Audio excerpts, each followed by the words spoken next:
Hey folks, how y'all doing? Welcome back. And today we're showing you how the Spatchcock smoke inject the perfect turkey on a pellet grill.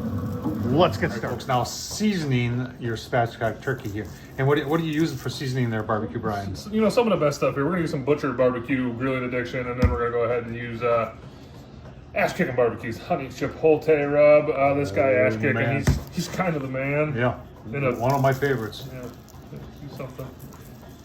So what are you gonna do on the skin side? We're gonna inject it.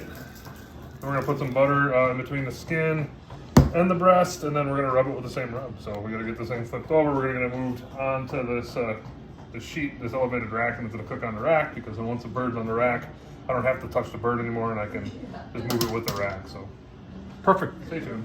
Give you a look-see when we're injecting. All right, and so now we're injecting. Are you gonna inject just the breast, Brian? I'm gonna do everything, but I'm gonna focus on the breast. On the white meat. And you're asking what he's using. He's using this Butcher barbecue grilling oil. Good stuff. Butter flavor, although there's no butter type products in there. Yeah. Remember to always trust your butcher. All right, so right now Barbecue Brian is taking and he's loosening up the skin on the breast. We don't want to take the skin off.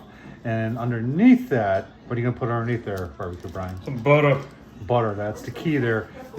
Keep your breasts nice and moist. All right, first things first, you're saying, Tom, I don't remember you having a pellet grill like this. So we are at Mad Horse Barbecue. Mad Horse, check him out. I'll leave a link down below on YouTube. And, he's my son, Brian. He has a pits and spits, and that's what we're using today. We're gonna show you how to easily prep it. Simple, super simple to do, folks. And if you haven't thought about spatchcocking your turkey for Thanksgiving, folks, I'll tell you what. You're gonna do it once, and you're gonna say, I'm gonna do it that way from now. All right, folks, after 1 hour, now it's gonna get turned. This is just because I feel like doing it. You don't have to do it on the pits and spits. The pits and spits is rock solid and temps, but I just like rotating stuff. Call me crazy. All right, there we go. We'll probably touch that up. All right, 274, it's 275 on the pits and spits. What you do when you get to 2 hours, if you're not happy with the internal, and you turn it up to 300, I'll tell you what, look at that. Nice color.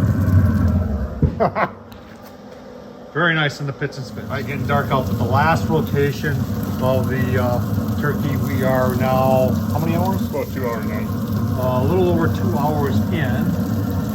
And about internal about 140. Internal's 140 now. We're shooting for 158. Yep. So 158 the breast. 158 the breast. We get it there. We're pulling it in and letting it rest and giving you a look-see. All right, look at all the juice coming out of those breasts. I'll tell you what, that turkey, oh man, that's gonna be delicious, folks. Take a look at that. Super simple to do. Showed you how to do it. Thanks to Mad Horse Barbecue Brian for showing us this. Tom Horsman at YouTube, thumbs up, leave a comment, and as always, thanks for watching.